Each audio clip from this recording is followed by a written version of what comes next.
오늘도 성령 충만을 사모하셔서 새벽을 깨우며 기도의 자리에 나오신 모든 성도님들을 환영하고 축복합니다. 사랑과 은혜가 풍성하신 하나님 아버지, 날마다 감사의 제목을 주시고 고난 중에도 소망을 발견하게 하시니 참으로 감사드립니다. 오늘 이 새벽 하나님의 음성 듣기를 소망하며 기도의 자리에 나온 모든 성도들에게 풍성한 은혜를 내려 주옵소서. 세상은 점점 더 흉악해져 가고 유혹과 핍박은 거세져가는 이 시대 속에서 분별의 지혜를 주시고 진리의 말씀을 굳세게 붙잡고 살아가게 하옵소서.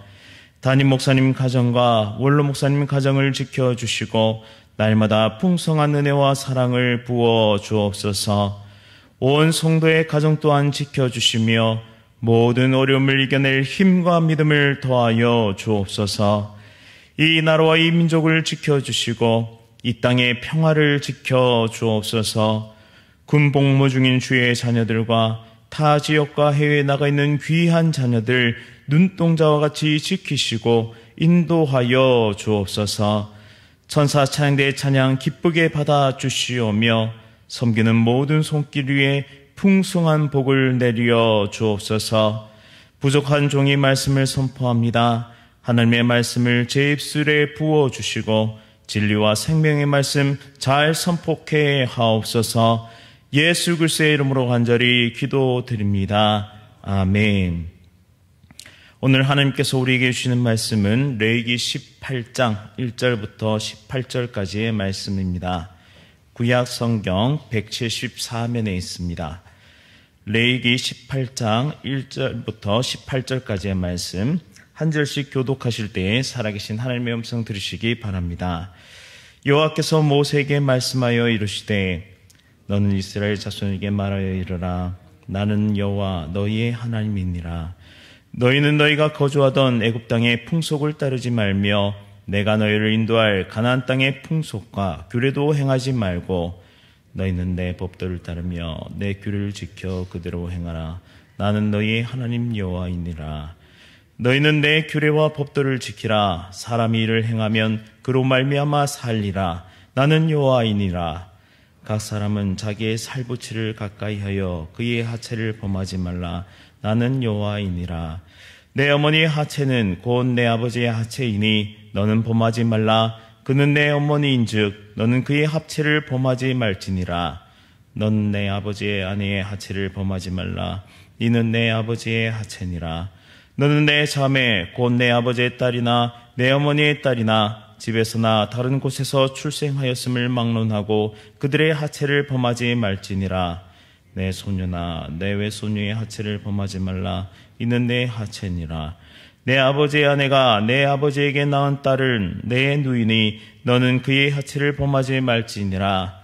너는 내 고모의 하체를 범하지 말라. 그는 내 아버지의 살부치니라. 너는 내 이모의 하체를 범하지 말라. 그는 내 어머니의 살부치니라. 너는 내 아버지 형제의 아내를 가까이하여 그의 하체를 범하지 말라. 그는 내 숙모니라. 너는 내 며느리의 하체를 범하지 말라. 그는 내 아들의 아내이니 그의 하체를 범하지 말지니라. 너는 내 형제의 아내의 하체를 범하지 말라. 이는 내 형제의 하체니라. 너는 여인과 그 여인의 딸의 하체를 아울러 범하지 말며 또 그 여인의 손녀나 외손녀를 아울러 데려다가 그의 하체를 범하지 말라. 그들은 그의 살부치니 이는 악행이니라. 너는 아내가 생존할 동안에 그의 자매를 데려다가 그의 하체를 범하여 그로 질투하게 하지 말지니라. 아멘. 복되고 아름다운 결혼 생활을 위하여, 복되고 아름다운 결혼 생활을 위하여라는 제목으로 말씀을 선포하도록 하겠습니다. 드라마의 오랜 주제 중에 하나가 불륜입니다. 코믹하게 그리던 아니면 우울하게 그리던 사람들은 드라마를 통해 왜곡된 욕망을 무감각하게 받아들이게 됩니다. 대개는 이런 스토리인데요. 비련의 여주인공이 자신의 꿈을 포기하고 고된 시집살이와 자식 그리고 남편 뒷바라지를 하였는데 결국 남편은 다른 여자와 불륜을 저지르게 됩니다. 이때 자신을 위로해주는 직장 동료나 이웃이 등장하게 되는데 남편과는 다르게 매너도 좋고 스윗합니다. 다정하게 위로와 공감도 해주죠. 이제 비련의 여주인공은 잠시 갈등을 하다가 결국 새로운 사랑에 자신을 기대게 됩니다. 그리고 자신의 힘으로 삶을 개척하는 동시에 남편에게 통쾌하게 복수를 하게 되죠. 시청자들은 그 모습을 보면서 울고 웃습니다. 그리고 강렬한 카타르시스를 느끼기 시작하는데, 왜냐하면 비련의 여주인공이 꼭 내 모습 같거든요. 그런데 문제는 이러한 드라마의 이야기, 즉 플롯은 은연중에 우리의 마음에 무언가를 남기고 떠난다는 사실입니다. 그것은 바로 그릇된 보상 심리입니다. 저 사람이 내게 이렇게나 큰 상처를 주었으니까 내가 이렇게 하는 것쯤은 아무것도 아니다라는 것이죠. 너도 바람이 났으니 나라고 못할 소냐라면서 자신이 저지르는 죄를 정당화한다는 것입니다. 그런데 죄를 죄로 갚는 이런 대응 방식은 결코 정당하지 않습니다. 아무리 아름다운 배경음악과 그리고 스윗한 로맨스 장면으로 포장해 보지만 비련의 여주인공이 결혼과 가정이라는 테두리 밖에서 행하는 모든 일탈은 죄라는 사실이죠. 즉 미디어는 이처럼 교묘하게 비틀어 외도를 포장할 수 있습니다. 그런데 이 세상 그 어디에도 아름답고 고상하고 합당한 외도는 존재하지 않습니다. 새벽부터 너무 센 주제라서 조금은 당황하실지 모르겠습니다. 하지만 오늘날 가장 심각한 문제 중에 하나가 바로 부부 관계입니다. 얼마나 많은 사람들이 배우자 외에 다른 이성과 부적절한 관계로 가정이 깨어지고 있는지요. 얼마나 많은 자녀들이 부모의 잘못으로 인해 아픔과 고통을 겪고 있는지요. 더욱 심각한 것은 시간이 지나갈수록 사람들의 의식 자체가 불륜과 사랑을 동일시하는 그런 혼동하는 경향성이 강해지고 있다라는 사실입니다. 2022년 6월 22일자 한국 리서치인 여론 속의 여론에서 조사한 기혼자와 미혼자 간의 부적절한 관계, 기혼 남녀 간 부적절한 관계에 대해 할 수 있는 행동이다라고 응답한 사람이 무려 11%나 되었습니다. 우리 국민 중 10명당 1명가량은 불륜을 수용한다라고 생각해 볼 수 있습니다. 또 드라마 부부의 세계에서 불륜을 들킨 남편이 이렇게 외치는데요. 사랑에 빠진 건 죄가 아니잖아. 죄책감이나 미안함 같은 것은 전혀 찾아볼 수 없는 태도입니다. 이것이 이 시대의 모습을 대변하고 있는지도 모르겠습니다. 오늘 본문은 하나님께서 엄히 명령하고 계신데요. 바로 결혼과 가정을 지키라. 너의 가정을 하나님의 말씀 가운데 지키라 라는 것이죠.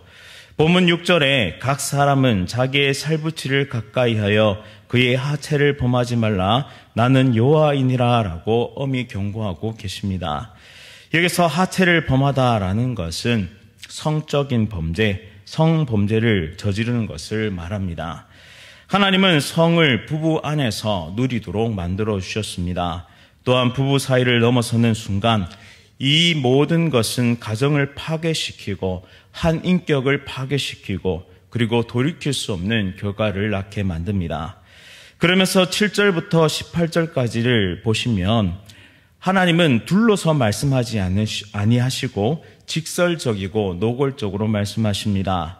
어머니, 자매, 손녀, 외손녀, 이복누이, 고모, 이모, 숙모, 며느리, 형수나 제수, 처형이나 처제 등등 가족관계 안에서는 결코 절대로 악한 일을 행하지 말라고 하나님은 엄히 경고하십니다. 무엇보다 아내가 생존할 동안 그의 자매를 데려와서 질투하게 하지 말라고 엄히 경고하시죠. 간음의 근원은 어디에서부터 시작되느냐 하면 바로 탐심에서 시작합니다. 상대를 섬기는 것이 성경적인 아름다운 사랑이라면 간음은 상대방의 말이나 육체로 나의 좌절된 욕망을 채우려는 그러한 기대에서 시작되기 때문이죠.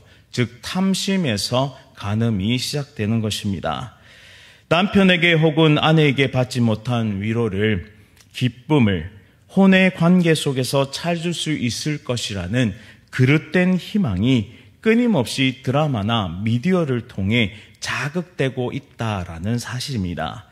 혹 지금 배우자와도 공유하지 않았던 감정이나 생각을 다른 이성과 나누고 위로받고 인정받고 있다면 그것은 심각한 위기 상황이라는 것이죠. 왜냐하면 부부는 육체적 결합뿐만 아니라 정서적 결합 관계이기 때문입니다. 육체적 결합은 배우자와만 해야 하는 것, 이것은 당연하게 받아들여집니다. 그런데 놓치기 쉬운 것이 바로 정서적 결합이지요. 우리가 삶을 살아가는 가운데 무수한 감정을 느낍니다. 기쁨이나 슬픔, 분노나 즐거움 같은 그런 정서적인 것들 말입니다. 이러한 정서와 감정을 나누는 1순위는 누가 되어야 하겠습니까? 그것은 바로 배우자여야 합니다. 그것이 건강한 정서적 결합 관계를 말합니다. 인생의 희노애락을 함께 소통할 수 있는 열린 마음이 남편과 아내 모두에게 필요하다라는 사실이죠. 이것은 결혼과 가정생활을 지키는데 매우 중요한 요소입니다. 이 두 가지 축이 하나님 안에서 균형 있고 안정감 있을 때 우리에는 아름다운 가정을 이룰 수 있고 자녀 또한 그 아내와 남편, 즉 부모님의 그 아름다운 사랑의 모습을 통해서 자녀들이 건강한 사랑관, 이성관을 가지게 된다라는 사실입니다. 그렇다면 우리는 어떻게 결혼 생활을 아름답게 이루어 가야 할까요? 첫째는 세상 풍속을 따르지 말아야 한다라는 사실입니다. 본문 3절 말씀에 너희는 너희가 거주하던 애굽 땅의 풍속을 따르지 말며 내가 너희를 인도할 가나안 땅의 풍속과 규례도 행하지 말라라고 말씀하십니다. 미디어가 포장하고 있는 세속적 가치관, 불륜을 사랑이라고 말하는 세상 풍속을 따르지 말라라는 것입니다. 남들이 다 한다고 해서 진리가 될 수가 없습니다. 우리의 진리의 기준은 바로 하나님이십니다. 따라서 오피스 와이프, 오피스 허즈번트의 정서적 외도는 문화가 아니라 분명한 죄임을 인식하고 우리의 마음을 지켜야 합니다. 둘째, 4절 말씀에 너희는 내 법도를 따르며 내 규례를 지켜 그대로 행하라 라고 말씀하십니다. 바로 말씀에 순종하는 것이죠.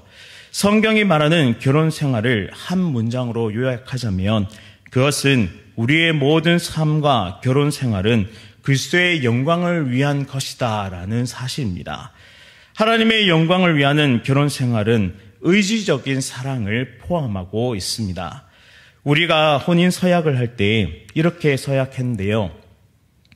기쁠 때나 슬플 때나 어느 때나 하나님 안에서 서로를 끝까지 사랑하며 헤쳐나가겠노라 그렇게 다짐하지 않으셨습니까? 언제까지요? 검은 머리 팥불이 될 때까지. 순종은 의지적인 사랑의 표현입니다. 하나님의 말씀에 순종하며 서로를 순종하는 의지적인 사랑은 감정이 요동칠 때에도 더욱 확고하고 분명하게 우리 가운데 나타나야 한다는 사실입니다. 세 번째는 18절 말씀에 질투하게 하지 말지니라 라고 말씀합니다. 우리는 깨어지기 쉬운 질그릇입니다. 그 누구도 완전하거나 완벽하지 않습니다. 그렇게 더욱 남편은 아내를, 아내는 남편을 살피고 존중하고 사랑해야 합니다. 그리고 말이나 행동에 배려가 있어야 한다는 사실이죠. 즉 마음을 살피는 것이 결혼생활, 부부관계의 매우 중요한 요소입니다. 남편이 외롭지는 않은지, 아내가 힘들어하고 있지는 않은지, 육체적 결합뿐만 아니라 정서적 결합이 끈끈하게 유지될 수 있도록 함께 힘써야 한다라는 사실입니다. 마지막으로 한 전문가는 이렇게 조언하는데요. 둘만이 소통할 수 있는 식탁의 교제를 마련하십시오라고 그렇게 조언합니다. 밥을 먹는 시간은 인간의 원초적인 욕구를 해소하는 시간이면서 동시에 가장 무장해제될 수 있는 시간입니다. 따라서 아무리 바빠도 반드시 배우자와 함께 식탁의 교제를 나누며 아무리 화가 나고 서운해도 약속한 소통의 채널을 의지적으로 열어두도록 애써야 한다는 것입니다. 솔직하게 마음을 열고 대화를 할 수 있는 시간과 공간이 필요하다. 그것이 바로 부부 생활의 지혜이다라는 사실입니다. 사랑하는 성도님 여러분, 오늘 우리는 본문을 통해 하나님께서 얼마나 가정을 지키고 싶어 하시는지를 깨닫게 되었습니다. 하나님은 가정이란 제도를 직접 제정하시고 우리에게 배우자를 선물해 주셨습니다. 세월이 흐르고 수많은 인생의 파도를 거치면서 점점 멀어져 가는 부부관계가 아니라 오직 예수 그리스도 안에서 함께 지어져 가는 아름다운 동반자가 될 수 있기를 간절히 원합니다. 오늘 한번 아내와 남편을 꼭 안아주면서 정말 사랑해 라고 고백하면서 하루를 시작해 봅시다. 내가 자기가 되고 또 자기가 내가 되는 한 몸으로 서로를 보듬어 안고 함께 인생의 폭풍우를 뚫어내며 순례의 항해를 해나가는 복되고 귀한 모든 가정 될 수 있기를 간절히 바랍니다. 말씀을 기억하면서 함께 기도하겠습니다. 사랑과 은혜가 풍성하신 하나님 아버지, 왜곡되고 그릇된 가치관 속에서도 오직 하나님의 말씀을 붙잡는 우리 모두 될 수 있도록 인도하여 주옵소서. 사랑은 너의 것을 빼앗아 나를 채우는 것이 아니라 나의 것을 기꺼이 내어주어 그대를 아름답게 만드는 이름을 기억하게 하옵소서. 혹 큰 위기로 흔들리는 가정이 있다면 이 시간 하나님께서 꼭 만나주셔서 위로해 주시고 지혜와 명철을 더하사 악한 길에서 돌이켜 온전히 하나님을 바라보며 다시 회복하는 은혜의 시간 될 수 있도록 하나님 함께하여 주옵소서. 또 지난날 가정의 아픔으로 순간순간 몸서리치는 영혼들이 있다면 하나님께서 그 모든 아픔들을 치유하여 주시고 앞으로의 삶을 선하고 아름답게 인도하여 주옵소서. 우리는 모두 깨어지기 쉬운 질그릇이오니 오늘도 성령님을 의지하여 믿음의 항해를 나아갈 수 있도록 인도하여 주옵소서. 예수 그리스도의 이름으로 간절히 기도드립니다. 아멘. 하늘에 계신 우리 아버지여, 이름이 거룩히 여김을 받으시오며 나라가 임하시오며 뜻이 하늘에서 이루어진 것 같이 땅에서도 이루어지이다. 오늘 우리에게 일용할 양식을 주시옵고 우리가 우리에게 죄 지은 자를 사하여 준 것 같이 우리 죄를 사하여 주시옵고 우리를 시험에 들게 하지 마시옵고 다만 악에서 구하시옵소서. 나라와 권세와 영광이 아버지께 영원히 있사옵나이다. 아멘. 오늘은 필리핀에서 복음 전하시는 윤모세 선교사님을 위해 기도하겠습니다. 첫 번째는 가정 방문 전도에 힘을 쏟을 수 있도록, 두 번째는 신학대학원 과정에 은혜를 주시고 도서관 확충 재정이 확보될 수 있도록, 그리고 세 번째는 교재 번역 사역에 지혜와 능력 더하여 주시기를 이 시간 필리핀의 윤모세 선교사님을 위해 함께 기도하도록 하겠습니다. 오늘 하루 성령 충만으로 승리하십시오.